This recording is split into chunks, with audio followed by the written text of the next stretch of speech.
Parliament ఎన్నికల నేపథ్యంలో police బందోబస్తు ఏర్పాట్లు పకడ్బందీగా చేశామన్నారు రామగుండం సిపి శ్రీనివాసులు.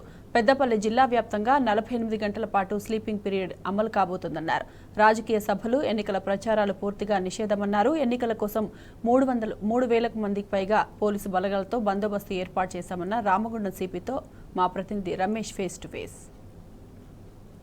సిద్ధమవుతుంది. ఈ నేపథ్యంలోనే 48 గంటల పాటు కూడా స్లీపింగ్ పీరియడ్ కూడా యాక్టివేట్ కాబోతుంది. ఈ నేపథ్యంలో ఈ 48 గంటలు ఎలాంటి ఆంక్షలు ఉంటాయి, అలాగే ఎన్నికలకు సంబంధించినటువంటి బందోబస్తు వివరాలు ఏ విధంగా ఉన్నాయి, దీనికి సంబంధించినటువంటి మనతో పాటు మాట్లాడడానికి రామగుండం సిపి శ్రీనివాసులు గారు ఉన్నారు. వారితో మాట్లాడుతుంది. సార్ చెప్పండి, ఎట్లా ఉండబోతుంది? ఎలక్షన్కి సంబంధించినటువంటి ఏర్పాట్లు ఏ విధంగా ఉన్నాయి? ఎలక్షన్ సంబంధించి ఏర్పాట్లు ఈసీ గైడ్లైన్స్ ప్రకారము అన్ని లొకేషన్స్లో, తర్వాత పోలింగ్ స్టేషన్స్లో మనము ఆ ఈసీ గైడ్లైన్స్ ప్రకారం ఎలా స్కేల్ వేయాలో ఆ స్కేల్ ప్రకారం వేయడం జరిగింది. అలాగే మనకు కూడా ఇక్కడ మంచిర్యాలలో కొంత పార్ట్ పెద్దపల్లి మంతని ఏరియాలో ఎల్డబ్ల్యూ ఎఫెక్టెడ్ ఏరియా ఉంది కాబట్టి ఆ 10 పోలీస్ స్టేషన్స్ పరిధిలో ఎల్డబ్ల్యూ ఎఫెక్టెడ్ ప్లేసెస్లో సిఏపిఎఫ్ అంటే సెంట్రల్ ఆర్మ్డ్ ఫోర్సెస్ని డిప్లాయ్ చేయడం జరిగింది. మొత్తం ఎంతమంది పోలీస్ సిబ్బంది ఎన్నికల విధిలో పాల్గొంటారు, అలాగే కేంద్ర బలగాలు ఎంతమంది ఇంటరాక్ట్ అవుతున్నారు వాటి మనకు కేంద్ర బలగాలు 5 కంపెనీస్ వచ్చాయి. అరౌండ్ 437 అట్లా ఉంటుంది.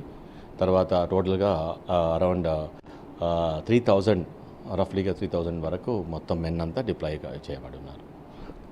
48 గంటల స్లీపింగ్ మోడ్ ఉంటుంది కదా, ఈ నేపథ్యంలో ఏమి చేయవచ్చు, ఏం చేయకూడదు, అలాగే రాజకీయ నాయకులకు ఎలాంటి ఆదేశాలు ఇచ్చారు, అలాగే ముఖ్యంగా ప్రజలు కూడా అవేర్నెస్ కావాల్సి ఉంది, వారికి కూడా ఏ విధంగా అవేర్నెస్ ఇవ్వబోతున్నారు, ఇవి చేయొచ్చు ఇవి చేయకూడదు అనేటువంటి. ఎవరు కూడా మోర్ దాన్ 5 మెంబర్స్ ఎక్కడ ఈ ఏరియాలో మొత్తం కమిషనరేట్ పరిధిలో ఎవరు గుమి కూడా రాదు. తర్వాత ఇది మళ్ళీ నేను తీసేయ వరకు కంప్లీట్గా 144 సెక్షన్ ఎత్తేసే వరకు, అంటే డిపార్ట్మెంట్ పరంగా ఎత్తేసే వరకు ఇది ఉంటుంది. ఇది అమల్లో ఉంటుంది. ఎవరు అట్లా ర్యాలీస్ కానీ, తర్వాత విజయ ఉత్సవాలు కానీ, తర్వాత ఈ యొక్క గ్యాదరింగ్స్ కానీ, లేకపోతే ఒక ఇంటి దగ్గర ఆవరణలో కానీ అట్లాంటివి గుమిగూడడం చేయరాదు. 24 అవర్స్లో మరి బిఫోర్ 24 అవర్స్లో దీనికి మనం ఈ వైన్ షాప్స్ అందరూ మనం క్లోజ్ చేయడం జరుగుతుంది. తర్వాత మనం రాత్రి అంతా పెట్రోలింగ్ ఉంటుంది. తర్వాత ఈ లాడ్జెస్, తర్వాత ఫంక్షన్ హాల్స్, తర్వాత ఏదైనా హాల్స్ ఏదైనా ఉంటే, ఫామ్ హౌసెస్ అట్లాంటిది అంటే మొత్తం అక్కడ మేము చెక్ చేస్తాము.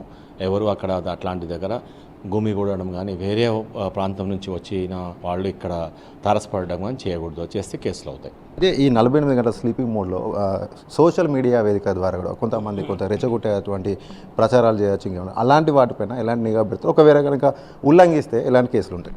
రీసెంట్గా మేము SMTC అని సోషల్ మీడియా ట్రాకింగ్ సెంటర్ అని పెట్టాము. ఇక్కడే మా స్పెషల్ బ్రాంచ్లో ఉంది.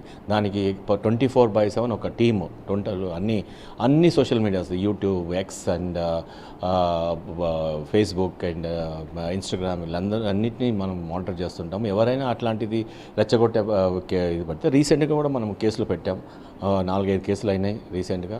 వాళ్ళని కూడా 41 CRPC నోటీసులు కూడా ఇచ్చి ఉన్నాం. అది అండర్ ఇన్వెస్టిగేషన్స్ ఉన్నాయి. ఇది రామగుండం సిపి శ్రీనివాసులు గారు చెప్తున్నటువంటి ఎన్నికలు సజీవంగా సాగేందుకు పటిష్ట బందోబస్తు అయితే ఏర్పాటు చేశాము. వేలాది మందిగా పోలీసు అంతా కూడా విధుల్లో ఉండనున్నారు. ఈ నేపథ్యంలో ఎవరు కూడా ఎన్నికల నియమావళి ఉల్లంఘించకూడదు. ఉల్లంఘిస్తే కనుక ఖచ్చితంగా కఠిన చర్యలు ఉంటాయి, కేసులు కూడా తప్పవంటూ కూడా ప్రజలంతా కూడా ఇవన్నీ కూడా గమనించాలి. ఈ 48 గంటల స్లీపింగ్ మోడ్లో ఎట్టి పరిస్థితుల్లో ప్రచారాలు లాంటి కానీ గుమిగూడే పరిస్థితులు కూడా ఉండకూడదని కూడా ఆయన ప్రజలకు విజ్ఞప్తి చేస్తున్న పరిస్థితి. సంతోష్తో రమేష్, టీ న్యూస్, రామగుండం.